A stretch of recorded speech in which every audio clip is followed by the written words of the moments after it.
கண்ணியமானவர்களே, இது மிகப்பெரிய அநியாயம். நாங்க என்ன தெரியுமா பயப்படணும்? யார் யாரெல்லாம் இதுல பாதிக்கப்படுறாங்களோ இவர்களுடைய உள்ளம் உடைந்துதான். இந்த உடைவதான் நாங்க பயப்படணும்.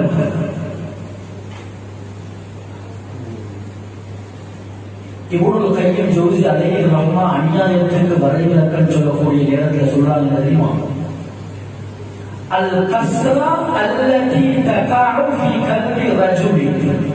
ஒரு மனிதனுடைய உள்ளத்தில் அவன் கவலைப்பட்டு அவனுடைய உள்ளம் உடைந்தனை, உள்ளம் உடைஞ்சு மக்சூரல் கல் அப்படியே வாடி பெய்து அவனுடைய சிந்தனையிலிருந்து வெளிப்படக்கூடிய விஷயம் தானே எங்களோட வாழ்க்கையில கட்டாயமா பறிக்கும். கண்ணியமானவர்களே, நாங்கள் இதை மிச்சம் பயப்படணும். அதிகமான சமூகத்தில் அது லோன் என்ற பெயர்ல, கடன் என்ற பெயர்ல, இன்வெஸ்ட்மெண்ட் என்ற பெயர்ல, இப்படி பல வெளிநாட்டுக்கு அனுப்புறோம் என்ற பெயர்ல, இப்படி பல விஷயங்கள விடயங்களை நாம பார்க்கிறோம். ஆனா அங்க போயிட்டு பார்த்தா வெளிநாட்டுல என்ன தெரியுமா நடக்குது? பாவம் 3 நேரம் சாப்பாடு இல்லாம ஆண்களும் பெண்களும் ஒரே அறையில 2 நேரம் 3 நேரம் இலங்கையில சாப்பிட்டு கொண்டிருந்தவங்க ரூம்ல போனா சோறும் பருப்பும் மாத்திரம் சாப்பிட்டு கொண்டிருக்கிறாங்க. சொன்ன வேலைகளும் இல்ல. அப்படி வேலை கிடைச்சாலும் கடுமையான வறட்சியான பாலை வனங்கள்ல நடுவுல கொண்டு போயிட்டு கேப்புகள்ல அல்லது ஒட்டகம் பேசுறதுக்காக வேண்டி போட்டு சகோதரர்களே நிறைய பேர் கஷ்டப்பட்டு கொண்டிருக்கிறாங்க. கண்ணியமானவர்களை நாங்க ஏஜென்சி செய்யக்கூடியவங்க பயப்படுவது என்ன தெரியுமா? அவங்க அந்த நேரத்தில் செய்யக்கூடிய பதுவா இருக்கிறானே, அவர்களுடைய வாயிலிருந்து வரக்கூடிய வார்த்தை இருக்கிறானே, இது எங்களோட வாழ்க்கையாக மாறிடும். சவுதி நாட்டை சேர்ந்த நல்லா கேட்டு ஒரு மனுஷர் சொல்ற, ஒரு பெரிய செல்வந்தர் சொல்றாரு, நான் ஆரம்பத்தில் பல இடங்களுக்கு உலகத்துல பல பகுதிகளுக்கு வேலை தேடி கொடுக்கிறதுக்காக வேண்டி ஆட்கள் அனுப்பி கொடுக்கிறேன். ஒரு நாள் ஒரு மனிதர் என்னோட தொடர்பு கொண்டு ஒரு வேலை தேடி கேட்டாரு. யூரோப்ல ஏதாவது ஒரு நாட்டுல ஒரு வேலையோட நான் தேடி கொடுத்தேன். ஆனா தேடி கொடுக்கிறதுக்கு நான் சந்தி இவற்றை விடுத்தேன். எனக்கு இன்னும் நான் அதாவது பேசி கொடுக்கக்கூடிய இடத்துல பல பகுதி சந்திகளை எடுத்தேன். பெருமானவர்களே, நான் சொன்னது ஒரு கட்டுரை எழுதுறாங்க, அரபி எழுதுறாங்க.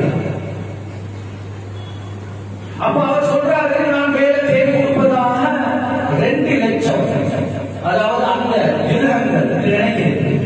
அதை நான் அவர்கிட்ட எடுத்தேன். ஒரு ஹார்டான ஒரு அதிகமான சம்பளம் உள்ள ஒரு வேலை எடுத்துட்டு அவரை நான் அனுப்பினேன். ஆனா அது போய் அந்த இடத்துல போயிட்டா அந்த வேலை இல்லை, உடனடியாக திரும்பி வந்துட்டார். சொன்ன மாதிரி இருக்கல. அப்ப நான் இன்னும் போய் அவரிடத்துல பல தடவைகள் கெஞ்சினேன். நான் கட்டின அந்த பணத்தை தாண்டி அவர் எனக்கு தரல. எங்க 2 பேருக்கு மத்தியில பலவிதமான பிரச்சனைகள் வந்துச்சு, வாய் கட்டங்கள் வந்துச்சு. ஒரு நாள் அவர் எனக்கு ஒரு வாய்ஸ் ரெக்கார்ட் போட்டிருந்தார்கள். இந்த நான் கஷ்டப்பட்டு எங்க வயலை எங்க காணியை நான் விற்று நான் கஷ்டப்பட்டு உனக்கு தந்தது. ஆனா நீ எனக்கு இப்படி ஒரு அநியாயத்தை செஞ்சுட்டாய். ஓட குடும்பம் உலகத்தில் நல்லா வாழ மாட்டிச்சு, ஓட சொத்து செல்வங்களும் அழிஞ்சு நாசமா போகும் ஒரு பதுவா செஞ்சார்கள். ஒரு 5 வருஷம் கடந்ததன் பின்னால் ஒரு நாள் நான் ஒருவருக்கு ஒரு பிசினஸுக்காக வேண்டி கொடுத்தேன். பெரிய ஒரு பகுதி, கிட்டத்தட்ட 30 மில்லியன் ரூபாய்களை கொடுத்தேன். 30 மில்லியன் ரூபாய்களையும் அவர் எடுத்துக்கொண்டே போயிட்டார். சொத்து செல்வங்கள் இருந்து எல்லாமே இல்லாம போயிட்டு. அதே மாதிரி திடீரென ஒரு நாள் என்னுடைய மனைவி பிள்ளை குட்டிகள் எல்லாம் சேர்ந்து ஒரு ட்ரிப் போனாங்க. திடீரென ஆக்சிடென்ட், ஒரு வாகன விபத்துல எல்லாம் அதே இடத்துல வஃபாத்தாகிட்டாங்க. சொல்லி போட்டவர் சொல்றாரு, வேறொன்றும் அல்ல, அந்த மனுஷன் மனசு உடைஞ்சி மனசு நொந்து மனசு வேகல்ல அவர் செஞ்ச குமாரிக்கு தானே, அந்த பதுவானிக்கு தான்